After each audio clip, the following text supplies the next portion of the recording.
من يهده الله فلا مضل له ومن يضلل فلا هادي له ونشهد ان لا اله الا الله وحده لا شريك له ونشهد ان محمدا عبده ورسوله صلى الله تعالى عليه وعلى اله وصحبه اجمعين.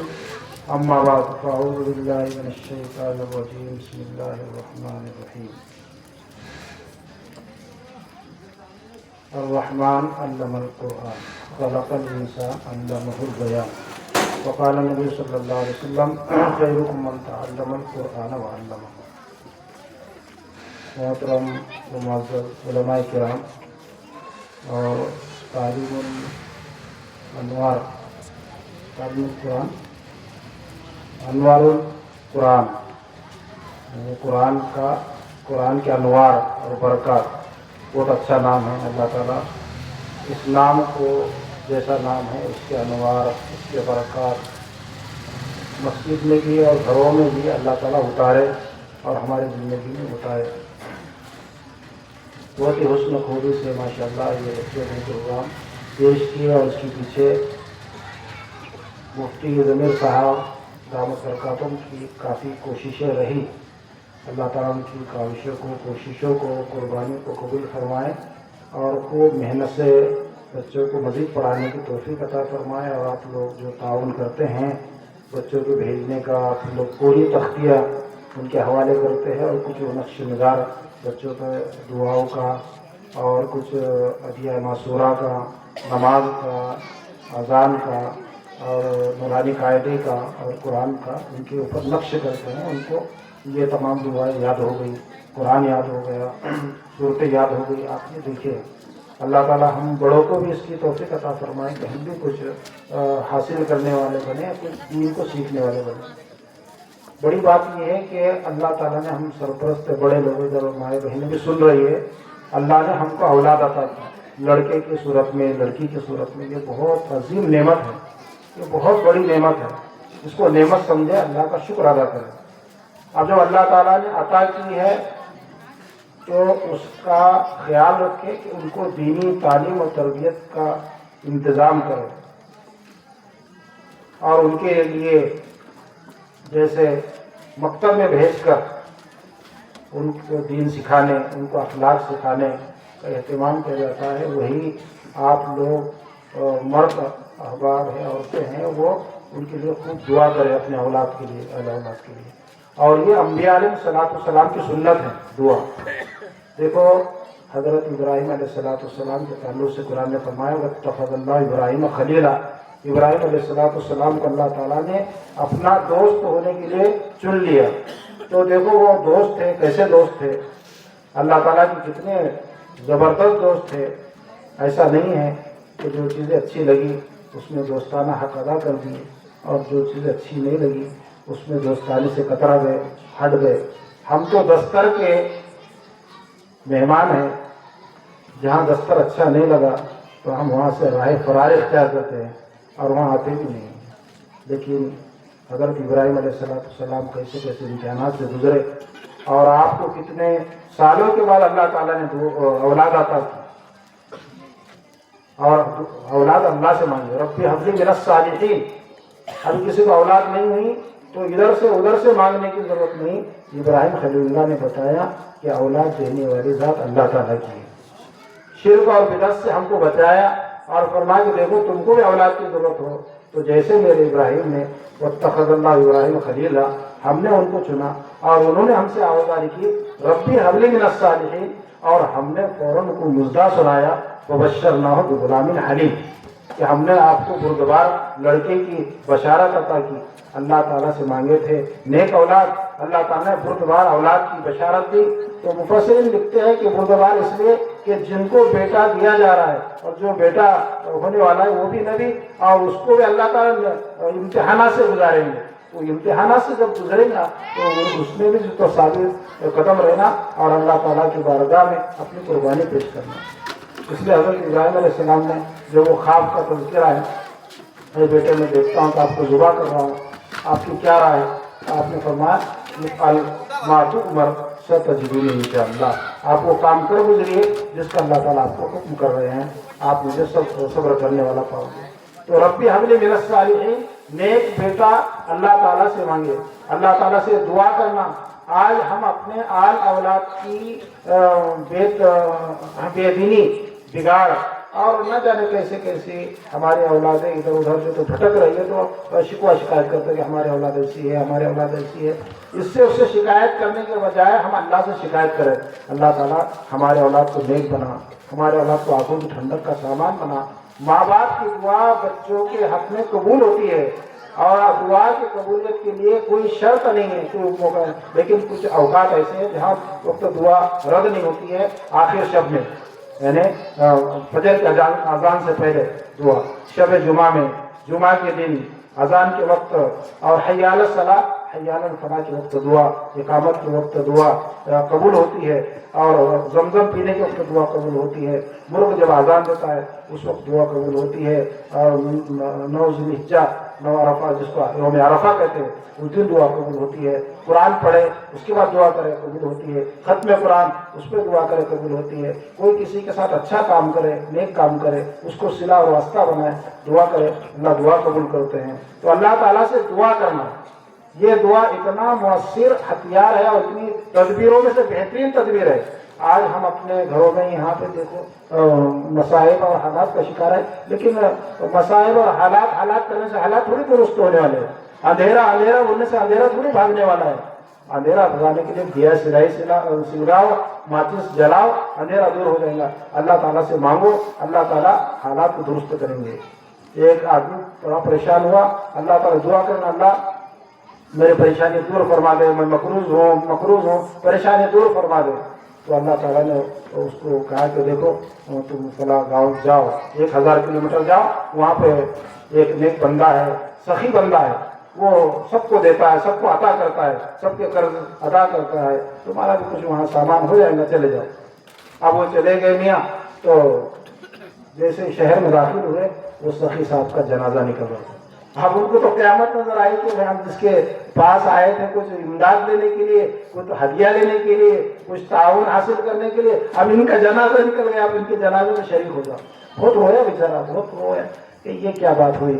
تو اب چل کے بھی آیا تھا، تھک گیا تھا، اور روتے روتے تھک گیا تو اور سو گیا تو اس کو بشارت ہوئی کہ فلاں تم جس مقام سے آئے ہو وہ مقام پہ جگہ پہ جاؤ، تمہارے دادا کی امانت تمہارے تیسرے کمرے میں دفن ہے، وہاں جا کے کھودو اور وہ خزانہ حاصل کرو، سب قرض ادا کرو، اچھی بلڈنگ بناؤ اور خوب اچھی عالیشان دعوت کرو۔ انہیں خواب میں پوچھا، اللہ جب اپنے گھر میں تھی تو اتنا دور دراز کا سفر کیوں کرائے؟ پہلے بتا دیتے تو پہلے کھود دیتے تھے، اور دیکھیے کہ دیکھیے نکالتے۔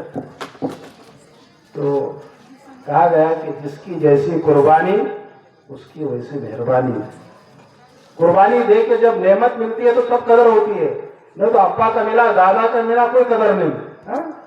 جس کی جیسی قربانی اس کی ویسی مہربانی، پھر ذکر کا شربت لاسانی۔ اللہ تعالیٰ کی محبت اور اللہ تعالیٰ سے مانگنے کا مزہ، مانگتے ہو اللہ تعالیٰ سے۔ ایک دیکھو دعا مانگی ابھی اللہ تعالیٰ سے، ابھی اپنے ہاتھ میں پھر قبول ہوتے کہ من وصل اترنا، اور 1-2 لاکھ روپے ادھر سے آ جانا، 50,000 کی بنڈل ادھر سے آنا، ایسا کیسا ہوگا؟ دیکھو یعقوب علیہ السلام نے اپنے بیٹے جب یوسف علیہ السلام جدا ہوئے 40 سال تک دعا کی۔ دعا تو فوراً قبول ہوتی ہے، اس کا ظہور بعد میں ہوتا ہے۔ تو 40 سال کے بعد یوسف علیہ السلام ملے۔ دعا کرتے کرتے تھکنا نہیں، اور دعا کرتے کرتے مایوس نہیں ہونا۔ اپنی بیوی کے لیے، اپنے بچوں کے لیے، اپنے فلاں کے لیے، سب کے لیے دعا کرنا۔ ہم چاہتے ہیں کہ ہمارا مکتب کامیاب ہو، ہم چاہتے ہیں کہ ہمارے گاؤں کے حالات پرامن رہے، ملک پرامن رہے، تو اس کے لیے تدبیروں میں سے بہترین تدبیر دعا، اور دعا خود عبادت، دعا عبادت کا مغز ہے، دعا عین عبادت ہے، دعا عین عبادت ہے، اس میں آپ کو کچھ کرنا بھی نہیں پڑتا۔ اور دعا کرنے سے بہت ساری بیماریوں کا علاج ہوتا ہے۔ دعا کرنے سے انسان میں عاجزی آتی ہے، جب انسان مانگتا ہے فقیر کی طرح، انسان کبھی تو اپنی پیشانی زمین پہ نہیں رکھتا، ہاتھ کسی کے سامنے نہیں پھیلاتا، اللہ کے کام سامنے عاجزی کرتا ہے، انکساری پیش کرتا ہے، اور چھوٹا پن پیش کرتا ہے، اللہ کو بہت رحم آتا ہے۔ حدیث میں فرمایا فَإِن تَبْكُوا فَتَبَاكُوا، اگر رونا نہ ہے رونے کی صورت بناؤ، اپنے جو مسائل ہے، اپنے جو دکھیڑے ہیں اللہ کے سامنے بولو، چلتے پھرتے بولو۔ اور اس کا نتیجہ کیا ہوگا معلوم؟ اللہ تعالیٰ سے بولنے سے، اللہ تعالیٰ سے دعا کرنے سے آپ اللہ کے مقرب بنیں گے، آپ اللہ کے ولی بنیں گے۔ دنیا والے سے مانگو، دنیا والے راستہ بدل دیتے تھے، ہلو فون کرو، مولانا ہمیشہ پیسے مانگتے ہیں، اٹھاؤ نہ بولو، ہلو مولانا فون کر رہے۔ اب زکوٰۃ کا مہینہ آ رہا، رمضان مبارک کا، زکوٰۃ کے تعلق سے زکوٰۃ کی لسٹ نکالے گے مولانا نے، ہاں شکریہ لیٹر بھیجے، مولانا کا فون مت اٹھاؤ۔ لوگ راستہ کاٹ لیتے ہیں، لوگ فون نہیں اٹھاتے، لیکن اللہ تعالیٰ اسے ہے کہ ہمارے دعا پر توجہ دیتے ہیں، ہماری دعا پہ اللہ توجہ دیتے ہیں، چاہے چھوٹا مانگے بڑا مانگے، اور مانگنے کے بعد کامل یقین رکھنا کہ ہماری دعا اللہ ضرور قبول کرتے ہیں۔ ہمارے بچوں کے تعلق سے دعا کرو، اللہ ان کو حافظ بنائے، عالم بنائے، اللہ ان کو ڈاکٹر بنائے، ان کو انجینئر بنائے، اللہ فلاں بنائے فلاں بنائے۔ اے اللہ تو نے ان کو دیا، ان کو دیا، ان کو دیا، ہم کو کیوں نہیں دیا؟ ہم اس لائق نہیں، اللہ اس لائق بنا دے، اللہ ہم اس کو لائق بنا دے ہم کو، کہ ہم جو تو مال اور دولت حاصل کرے تو اترانے والے نہ بنے، ہم تکبر کرنے والے نہ بنے، ہم حسد کرنے والے نہ بنے، ہمارے اخلاق اور اوصاف کو درست فرما، پھر ہم کو عطا فرما۔ اللہ نے خود فرمایا کہ وَلَوْ بَسَطَ اللَّهُ الرِّزْقَ لَبَغَوْا فِي الْأَرْضِ، اگر اللہ تعالیٰ سب کو کروڑ پتی بناتے، افزوں پتی بناتے، لَبَغَوْا فِي الْأَرْضِ، تو یہ زمین میں فساد کرتے، اس کا گلا گھوٹتے، اس کا گلا گھوٹتے۔ ابھی کچھ پاس میں نہیں ہے تو آستین چڑھاتا مسلمان، ابھی آستین چڑھاتا، اس سے جھگڑتے، اس کو جھگڑتے، پڑوسی سے جھگڑتے، لَبَغَوْا فِي الْأَرْضِ وَلَكِنْ يُنَزِّلُ بِقَدَرٍ مَا يَشَاءُ، لیکن اللہ تعالیٰ اپنے جو تو مقدار سے دیتے ہیں۔ تو دعا ایک ایسی عبادت ہے کہ اس سے حسد جو بیماری ہے اس سے بھی انسان کو جو تو امن مل جاتا ہے، اور حسد بہت بڑی بیماری ہے۔ اللہ تعالیٰ ان کو عطا کیے، ان کو عطا کیے، اور شکایت کرے اللہ تعالیٰ کی کہ اللہ ان کو کیوں عطا کیے، اس کے لائق ہے، ان کے پاس یہ کیا ہے، اور ان کے پاس کچھ علم ہے اور ان کو اتنا بڑا بنائے، ان کو اتنا بڑا ہے۔ اور مولانا تقی صاحب ایک شعر کا ہے، حسد کی آگ میں کیوں جل رہے ہو، حسد کی آگ میں کیوں جل رہے ہو، جہنم کی طرف کیوں چل رہے ہو، خدا کے فیصلے سے ہو تم ناراض، خدا کے فیصلے سے تم ہو ناراض، پھر کفے افسوس کیوں مل رہے ہو، پھر ہتھیلی کیوں مل رہے ہو؟ اللہ تعالیٰ نے ان کو دیا ہے، اللہ تعالیٰ کا فیصلہ ہے کہ فلاں کو نوازے، اللہ تعالیٰ کا فیصلہ ہے ان کو عطا کرے، اور آپ بولتے کہ ان کو نہیں ملنا چاہیے موٹر سائیکل، آپ بولتے ان کو بلڈنگ نہیں عطا ہونا چاہیے، آپ کو پیٹ میں مروڑ ہو رہی، آپ کے پیٹ میں مروڑ ہو رہی، آپ کو پخانہ لگ رہا، ارے بھائی کسی کی اچھی بلڈنگ دیکھو، کسی کا اچھے مال بتا دیکھو، سبحان اللہ بولو، دعائیں دو، اور ترقی کے لیے دعائیں دو اپنے بچوں کو۔ اور بچوں کے تعلق سے ایک بات بولتا ہوں میں، آپ بات ختم کرتا ہوں۔ اپنے بچوں کے بگاڑ کی سب سے بڑی وجوہات ماں باپ ہے۔ ماں باپ کیسے بگاڑ کے وجوہات ہے؟ ہر وقت بچوں کو ڈانٹ ڈپٹ کرتے رہنا، ہر وقت بچے کی بے عزتی کرتے رہنا، جس کی وجہ سے ہمارے بچے بگڑ جاتے ہیں، ہمارے بچے دوسرا دوستانہ تلاش کرتے ہیں، ہمارے بچے دوسرے کا گھر تلاش کرتے ہیں، ماں باپ ان کو اچھے نہیں لگتے۔ اس لیے اپنے بچوں کی عزت نفس کا خیال رکھنا، بچوں کو تنہائی میں سمجھانا، اور بچے کے لیے دعا کرنا، اور بچوں کو ڈانٹ ڈپٹ ہمیشہ نہیں کرتے رہنا، ان کے ساتھ دوستانہ تعلق کرنا، اور یہ تمام باتوں سے بچے ہمارے اچھے بنیں گے، اور یہ مکتب بھی دن دگنی رات چوگنی ترقی کریں گا، اور ہمارے گھروں میں خوشیاں ہوں گی۔ ہم باہر سے آئے بیوی پہ جو تو ظلم کرتے ہیں اور اس کو کچھ بھی کہتے ہیں، گھروں میں خیر و برکت نہیں، لڑائی جھگڑے، اس کی وجہ کیا؟